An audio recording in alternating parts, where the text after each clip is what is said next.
So after finally unpacking for gazillions of hours, I'm gonna take myself up to Keyhole. No, I'm not. I was talking to someone about Keyhole. She was looking, she's like, oh, it's such a pretty thing. I wanna go up in there. And I'm like, yeah, you don't wanna go in there. It's not a nice place. But I'm gonna go up to the top of Sugar Hill. I keep calling it Sugar Hill. I think I'm gonna rename it Sugar Hill, just like I did the Twin Souls. It's warm, but I was getting out of my vehicle, and this is where we were doing a reading the other day, right? The live soul family chat. And there was one card that was left on the ground. The basis of your question involves your romantic life, which is changing now for the better, your love life. And it's interesting because the reason I share that with you is because I posted something about my twin soul and how it's been 6.5 years since I kissed him or he kissed me or anybody. And ooh, there's a heart. And I thought, why am I affirming that every day, right? I don't want to affirm that. So I have my dream board that I have, things that I was manifesting and I have manifested, that I'm going in the process of manifesting. And I've got pictures of my babe when we first met 22 years ago this Halloween. And then the last ones that he sent me. And so I said, if I feel like kissing him, I'm gonna kiss him. And I have been doing that actually for probably 5 days. As soon as I put it up, I started kissing him. When I went to bed, I go, good night, babe. Walked over and I gave him a kiss because he's going like this in his picture that he sent me.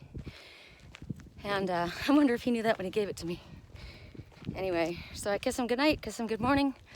Anytime during the day where I feel like I want to connect with him, I go over and I give him a kiss. And when he feels that he needs something, if he needs some attention, he needs my loving, I'm doing good, babe. Just need a little loving in my life. When I feel that energy, then I go over and I give him a kiss. Hello, butterfly. Hi, Mom. White butterflies say there's a loved one, departed loved one in spirit that's sending you their love. Jake. He is departed right now. He is my loved one and he's connecting with me in spirit. So there you go. But anyway, nobody understands a twin soul relationship unless they're in one, and even I don't understand a lot of it. I mean, I do know, but it's difficult to express and understand why you feel such a connection to somebody that's not in your physical presence, so much so that you can't let go of it. It's not that you can't let go of it, it's that you don't want to. And I don't know, I can't speak for any other twin soul, but I can speak for me. That's the love of my life. And I'm very loyal, and once I give my heart to someone, it doesn't go to anybody else. And so there's a friend that reconnected. It's actually a friend of my ex-husband who I met and married in between the time, and divorced, in between the time that my twin and I connected for the first time. And that was her, question, which I think is a valid one. And she says, well, because I said, no one else has my heart, no one ever will. How could you give your heart to someone when it's already gone? And she says, well, didn't you meet him after you met Ken? And I said, yep, but I didn't know. We met one night, for one night. We didn't know what it was. I just knew it was magic. And then it was 10 years later before I saw him again, and I was divorced. And even then, I was on my path to waking up, but I wasn't awake. Doubt whether he was. Because if he had been fully, or I had been fully, we would be together now. So we reconnected, and it was pretty amazing. And then it was another 6 years before we reconnected again. And that was when I moved here to Sedona from Wisconsin.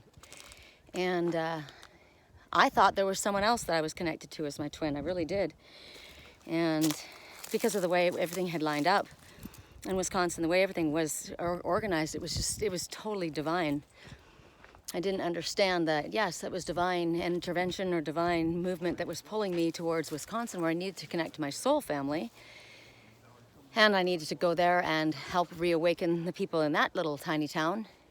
It wasn't about the person who got me there. That person was just a catalyst to get me there, to connect with my soul family and do the work that I needed to do. And then I was sent to Sedona. And that's when my twin found me. And he said, are you my twin soul? So maybe at that time he wasn't 100% certain. He wouldn't have asked, right? Actually, I think he just wanted to see what I felt. Or if I had, maybe he had that connection already. Because he found me. And I said no, because I was so loyal. I said no. And I was angry because as soon as he started talking to me, my body started to vibrate, which I'd only had happen one time before. And it was literally while I was listening to a song called The Dream that this other one had written that I thought was my twin connection. And I'm not in search of a twin soul relationship, believe me. It's something I would not have chosen if I had consciously been aware of what I would have to go through here. But I've done it a million lifetimes, right? So I guess I would have always chosen. But the song was called The Dream. And when I heard the song, my body started to vibrate. And I'd done a Reiki course, right? And this person was a spiritual person, they said. And there was just a lot of things. I'm seeing a lion right here. You see it? There's its eye. There's its perfect nose. There's its muzzle. That's its mouth. And there's its lion's mane. And that's what he is. A Leo. And anyway, that was 4 years of torture of my life.